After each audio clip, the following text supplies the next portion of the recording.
ይህ ቪዲዮ ለሴቶችና ሴት ልጆች ላላችሁ ወላጆች ነው። ዛሬ ይሄ ጋውን ለኔ የመጨረሻ ቀን ከሱ ጋር የማሳልፈው ቀን ነው። ለምን ቪዲዮ አልሰራላችሁም ብዬ ነው። በዚሁ 2025 ከአዳማ ሳይንስ ቴክኖሎጂ ዩኒቨርሲቲ በአፕላይድ ማቴማቲክስ ተመራቂ ነኝ። አልሐምዱሊላህ ደስ በሚል ሁኔታ ተመርቄ ያለው። እዚህ ጋር እኔ ዛሬ ላወራችሁ የፈለኩኝ ዛሬ እኔ ይሄ የምታዩት ስኬት ይሄ የምታዩት ኮንክሉዥን አላህ ረድቶኝ እዚህ የደረስኩበት ቀን ነው። 16 ዓመት ይሄንን ነገር ወላጄም እኔም ለፍተንበታል። ሞር ደግሞ አላህ እንዲሳካ ሆኖ ተሳክቷል። ነገር ግን እውነታውን እዚህ ጋር ማውራት የምፈልገው ትክክለኛ ሳቲስፋክሽን ማለት ትክክለኛ ዕውቀት ማለት የዱንያውንም በጣም አስፈላጊ ነው። ግን ይሄ ነው ትክክለኛ ዕውቀት ማለት። እኔ እድሉ ቢሰጠኝና መሪ ብሆን ወይ ደግሞ የሆነ ቦታ ላይ ብሆን አንድ ሴት ልጅ ስለ እምነቷ ሰርቲፊኬት ሳይኖራት ወደ ትዳር እንድትገባ አልጋብዛትም። ኢቭን መስፈርት ላደርግ እችላለሁ። ሸሪዓ ፍርድ ቤት ላይ ከመጋባታቸው በፊት የቁርአን ሂፍዝ ሰርቲፊኬት ሂፍዝ ማለት ቁርአንን ያወቀችበት ያሸመደደችበት አይደለም፣ ቢያንስ እስከ በቀራ የቀራችበትና አትሊስት አድሩሱል ሙሂማ ለኩል አመቲል ኡማ የምትለውን ኪታብ እነዚህን ኪታቦች አውቃ ልታሳውቅበት በምትችለው ደረጃ ላይ ያለችን ሴት ብቻ ወደ ትዳር እንድትገባ አደርጋለሁ።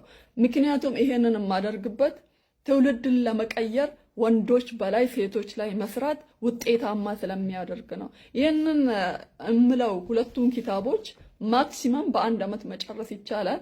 ሚኒመም በ4 ወር እስከ 6 ወር ድረስ ይሄንን ዕውቀት አቺቭ ማድረግ ይቻላል። አንድ ሴት ልጅ ወደ ትዳር ፕሮፖዝ ከተደረገች በኋላ 1 ዓመት እንዲቀመጡና በዚች 1 ዓመት እንደዚህ አይነት ስልጠና ወስዶ ወደ ትዳር ቢገቡ አንደኛ ትዳራቸው የተሳካ ይሆናል፣ በደንብ ትዳራቸው መምራት ይችላሉ። ሁለተኛ ደግሞ አዋቂ ኢንተለጀንት የሆኑ ትውልድን ማፍራት ይቻላል ማለት ነው።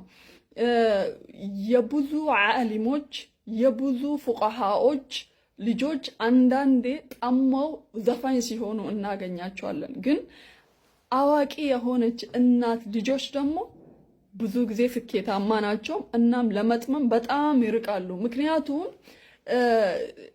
ልጅ ከእናት አይለይም፣ ከእናት ስር ስለሚሆን እናት የምታደርገውን ደግሞ ወዲያው አንደርስታንድ አድርጎ ወደ ስራ ይቀይራል ማለት ነው። ስለዚህ ሴቶች እባካችሁ ይህ የዱንያ ስኬት ነው። አልሐምዱሊላህ ከተሳካ እስ ቤስት ማድረጉ የተሻለ ነው። ግን ካልተሳካ ደግሞ ከሁሉ በላይ ስኬት ዱንያ ላይ አይተዋችሁም፣ አኽራም አይተዋችሁም፣ መቃብርም ውስጥ አይተዋችሁም። የሁለት ዓለም ደስታ ነው። እናም ደግሞ ሁሌም ከስትረስና ከተለያዩ በሽታዎች ነፃ ለመውጣት ከፈለጋችሁ ዲናችሁን እወቁ። ዱንያ ምን እንደሆነች ያን አንደርስታንድ ታደርጋላችሁ። ምንም የመጣ ነገር ወደ መጣው አይነዳችሁ። ዲፔንደንት ሆናችሁ በእምነታችሁ ላይ በሁለት እግር ትቆማላችሁ። ወላሂ እኔ ለምሳሌ መመረቁም አንድ ነገር ነው። ግን ደግሞ እኔ ከነበርኩበት ዩኒቨርሲቲ መመረቅ ደግሞ አልሐምዱሊላህ ለእኔ ትልቅ ስኬት ነበር። ብዙ ውጣ ውረዶችን አልፌበታለሁ። ብዙ መራራ ጊዜዎችን አልፌበታለሁ። ሴት ሆኖ ዩኒቨርሲቲ መግባት ደግሞ የሙስሊም ሴት ሆኖ ዩኒቨርሲቲ መግባት በጣም ትልቅ ቻሌንጅ አለው። ብዙ ሴቶች ከኛ ስር ቀርቷል። ብዙ ተማሪዎች ተባረዋል። አልሐምዱሊላህ እኔ ዛሬ ለዚህ በቅቻለሁ በአላህ እርዳታ። ነገር ግን እዚህ ጋር የተደሰትኩበት ደስታ ይሄንን ቁርአን ያወረድኩበትን ቀን ደስታ አይደርስም፣ ሊደርስም አይችልም። ስለዚህ ሴቶች የዱንያውንም አላህ እስካያሳየኝ ድረስ አይቻለም፣ የአኽራውንም ወይም ደግሞ የእምነትንም አይቻለሁ። እምነቱንም የአኽራውንም መያዙ የተሻለ ነው። ነገር ግን ፕራዮሪታይዝ አድርጋችሁ መያዝ ያለባችሁ ዲናችሁን ነው። ደግሞ ዘመኑል አኽር ላይ ነው ያለን አይደል? እንደ ሁሉ ነገር እየተገለባበጠበት ባለ ሰዓት ማለት ነው። እባካችሁን ዲናችሁን ወቁ። እንደፈለጋችሁ ኑር፣ እኔ ችግር የለብኝም። አለባበሳችሁ እንደፈለገ ይሁን፣ ስታይላችሁም እንደፈለገ ይሁን። አንድ ቀን ትቀየራላችሁ።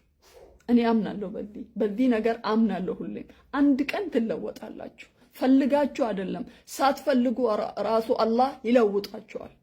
ግን እናንተ ማድረግ ያለባችሁ እንደ አንድ የህይወታችሁ መርህ አድርጋችሁ ይሄንን ዲናችሁን እወቁት። ይጠቅማችኋል፣ አይጥላችሁም። ብትመረቁበትም ባትመረቁበትም ብትመደቡበትም ባትመደቡበትም ጸጸት የሌለው የዘላለም ጓደኛ ከዱንያም ከአኺራ የማይለየን ይሄ ቁርአን ነው። ሴቶች እባካችሁን ዲናችሁን እወቁ። እባካችሁን ዲናችሁን እወቁ። ቁርአንን እወቁት። ስፔሻሊ ደግሞ ሴቶች ከሴቶች ቁርአን መማር እድል ካገኛችሁ ፕሊስ ዱኢት አድርጉት። በደንብ ጠንክራችሁ ተከታተሉት። ምክንያቱም በሙሉ ልብ ያለምንም ወስዋስ ያለምንም አንዳንድ እንትኖች ቁርአንን ታውቁታላችሁ። ምክንያቱም ረሱል ሰለላሁ ዐለይሂ ወሰለም ድሮ የሚያደርጉ የነበረው ሴቶችን እንዲያስተምሩ ያበረታቱ ነበር። አሁን ላይ ግን እንኳን ሴቶች ዲን እወቁ ወንዶቹም ያናሃል ላይ የሌሉበት ደረጃ ላይ ነው ያለነው። ለማንኛውም አላህ ጥሩ ነገር ያምጣልን። እናም እኔ እንደ አንድ ሴትን ምከሪ ብባል ዲንሽን እወቂ ነው ምላት። አሰላሙ አለይኩም ወራህመቱላሂ ተዓላ